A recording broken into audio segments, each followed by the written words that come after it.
Hello నమస్తే, నేను journalist YNR. Congress party నాయకురాలు వైఎస్ షర్మిల తెలంగాణ ముఖ్యమంత్రి రేవంత్ రెడ్డితో సమావేశమయ్యారు. ఇది ఒక అపూర్వ కలయికగా చెప్పొచ్చు. తెలంగాణ రాజకీయాల్లోకి షర్మిల ఎంటర్ అయినప్పటి నుంచి, తెలంగాణలో పార్టీ పెట్టినప్పటి నుంచి కేసీఆర్పై ఏ స్థాయి విమర్శలు చేస్తూ వస్తున్నారో రేవంత్ రెడ్డి గారి పైన కూడా అదే స్థాయిలో విమర్శలు చేస్తూ వస్తున్నారు. రేవంత్ రెడ్డి కాంగ్రెస్ పార్టీ అధ్యక్షుడిగా ఉన్నప్పటికీ, కాంగ్రెస్ పార్టీ కోసం తన పార్టీ పనిచేస్తుంది అంటూ ఓపెన్గా ఆమె ప్రకటించినప్పటికీ ఇప్పటివరకు రేవంత్ రెడ్డి గారిని కలవలేదు, కాంగ్రెస్ పార్టీ తరఫున క్యాంపెయిన్ చేయలేదు. ఈవెన్ రేవంత్ రెడ్డి ముఖ్యమంత్రి అయిన సందర్భంగా కనీసం అభినందనలు కూడా తెలపలేదు వైఎస్ షర్మిల.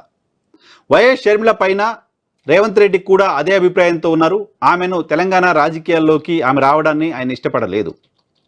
ఆమె పార్టీని విలీనం చేయొచ్చు, కానీ ఆంధ్రాలో రాజకీయాలు చేసుకోవాలి, ఆంధ్ర ప్రాంతానికి వెళ్ళి రాజకీయాలు చేసుకుంటే మాకు అభ్యంతరం లేదు, ఇక్కడ ఏం పని అంటూ రేవంత్ రెడ్డి ప్రశ్నించారు.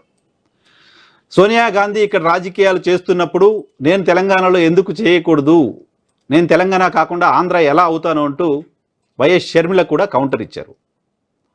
అంతేకాదు రేవంత్ రెడ్డిని ఉద్దేశించి నేరుగా ఒక దొంగ ముఖ్యమంత్రి కావడం సరైంది కాదు అంటూ వ్యాఖ్యలు చేశారు. ఎన్నికల ఫలితాల తర్వాత కూడా ఆమె ఇటువంటి వ్యాఖ్యలు చేశారు. సో వైఎస్ షర్మిలకు రేవంత్ రెడ్డికి ఏమాత్రం పొసగట్లేదు అనేది రాజకీయాలను అబ్జర్వ్ చేస్తున్న ఎవరికైనా అర్థమవుతోంది. ఈరోజు ఆంధ్రప్రదేశ్కి వెళ్ళి రాజకీయాలు చేసుకోవాల్సిన పరిస్థితి వైఎస్ షర్మిలకు వచ్చింది అంటే కారణం కేవలం ఒకే ఒక్క రేవంత్ రెడ్డి అనేది వైఎస్ షర్మిల అనుచరులు కూడా చెప్తున్న మాట. ఈవెన్ ఆమె అభిప్రాయం కూడా అదే. తెలంగాణలో తన రాజకీయాలు చేయడాన్ని, పార్టీని విలీనం చేసి తెలంగాణ కాంగ్రెస్లో కొనసాగడాన్ని రేవంత్ రెడ్డి వ్యతిరేకిస్తున్నారనే విషయం వైఎస్ షర్మిలకు చాలా బాగా తెలుసు. పార్టీని విలీనం చేసిన తర్వాత ఢిల్లీ పెద్దలతో సమావేశాల తర్వాత హైదరాబాద్కు వచ్చిన వైఎస్ షర్మిల నేరుగా రేవంత్ రెడ్డి ఇంటికి వెళ్ళారు, రేవంత్ రెడ్డితో సమావేశమయ్యారు. అయితే ఇది రాజకీయ సమావేశం కాదు అని చెప్తున్నారు. తన కుమారుడి వివాహ ఆహ్వాన పత్రిక ఇవ్వడం కోసం వెళ్ళినట్లుగా వైఎస్ షర్మిల చెప్తున్నారు. పత్రిక ఇచ్చారు. సో అది ఖచ్చితంగా పత్రిక ఇవ్వడం కోసం వెళ్ళిన కార్యక్రమమే కావచ్చు, కానీ రాజకీయపరమైన అంశాలు చర్చకు రాకుండా ఉండడానికి ఏమాత్రం కూడా ఆస్కారం లేదు.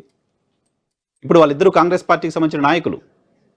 ఢిల్లీ పెద్దలతో మాట్లాడిన అంశాన్ని, ఢిల్లీ పెద్దల డైరెక్షన్ తర్వాత మాత్రమే వీళ్ళిద్దరూ కలిశారన్న విషయం అర్థం చేసుకోవాల్సి ఉంటుంది. సో ఆమె ఆంధ్రప్రదేశ్ రాజకీయాల్లోకి వెళ్ళినప్పటికీ తెలంగాణ నుంచి లోక్సభకు పోటీ చేయాలనే ఆసక్తితో ఉన్నారు. ఖమ్మం పార్లమెంట్ సీటు నాకు ఇవ్వండి అంటూ అడుగుతూ వస్తున్నారు. ఈ విషయాన్ని గ్రహించిన తెలంగాణ ముఖ్యమంత్రి రేవంత్ రెడ్డి ఇక్కడ పార్టీ నాయకులతో మాట్లాడి చర్చించి ఒక తీర్మానం చేసి ఢిల్లీకి పట్టుకెళ్లారు. ఒక తీర్మానాన్ని ఏముంది ఆ తీర్మానంలో అంటే, సోనియా గాంధీ వచ్చి ఖమ్మం నుంచి పోటీ చేయాలి అని. సోనియా గాంధీ పేరు తెరమైకి రావడం వెనక రేవంత్ రెడ్డి ఉన్నారు అనేది షర్మిల అనుచరులు చెప్తున్న మాట.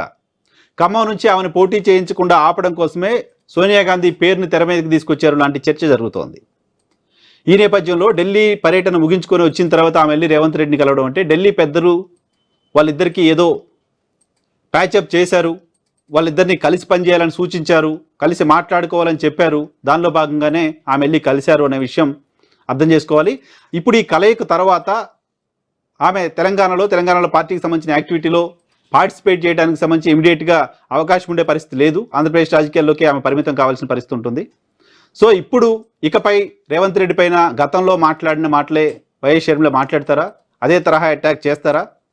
వైఎస్ షర్మిలను ఉద్దేశించి గతంలో మాట్లాడిన మాటలే రేవంత్ రెడ్డి గారు మాట్లాడతారా? అదే తరహా అటాక్ చేస్తారా అనేది చూడాల్సి ఉంది. సో పెళ్లి పత్రిక ఇచ్చే వ్యవహారంలో కూడా వైఎస్ షర్మిల ప్రోటోకాల్ పాటిస్తున్నారనే విషయం అర్థం చేసుకోవచ్చు. ఆమె జగన్మోహన్ రెడ్డి గారికి కార్డు ఇచ్చి వచ్చిన సందర్భంగా మా అన్నకి కార్డు ఇచ్చేందుకు వచ్చానని ఎక్కడ చెప్పలేదు మీడియాతో మాట్లాడుతున్నప్పుడు. సో జగన్మోహన్ రెడ్డి గారిని కలిశాను, కార్డు ఇచ్చాను అని చెప్తూ వచ్చారు. ఆంధ్రప్రదేశ్ ముఖ్యమంత్రిగా ఆయన్ని భావించి మాట్లాడారు. సో ఆంధ్రప్రదేశ్ ముఖ్యమంత్రి కార్డు ఇచ్చిన తర్వాత వైఎస్ షర్మిల తెలంగాణ ముఖ్యమంత్రికి కార్డు ఇచ్చారు. ఇద్దరు ముఖ్యమంత్రులకి కార్డులు ఇచ్చారు. ఇక ఇప్పుడు ప్రతిపక్ష నేతలు మిగతా నాయకులకు కార్డులు ఇచ్చే కార్యక్రమం బహుశా మొదలు పెడతారేమో చూడాలి. మొత్తంగా ఆంధ్రప్రదేశ్ పాలిటిక్స్ని, తెలంగాణ పాలిటిక్స్ని అబ్జర్వ్ చేస్తున్న వాళ్ళకి ఈరోజు కనపడిన ఆ ఫ్రేమ్, ఆ విజువల్, ఆ ఫోటో ఒక అపూర్వ కలయికగా ఎప్పటికీ గుర్తుండిపోతుంది.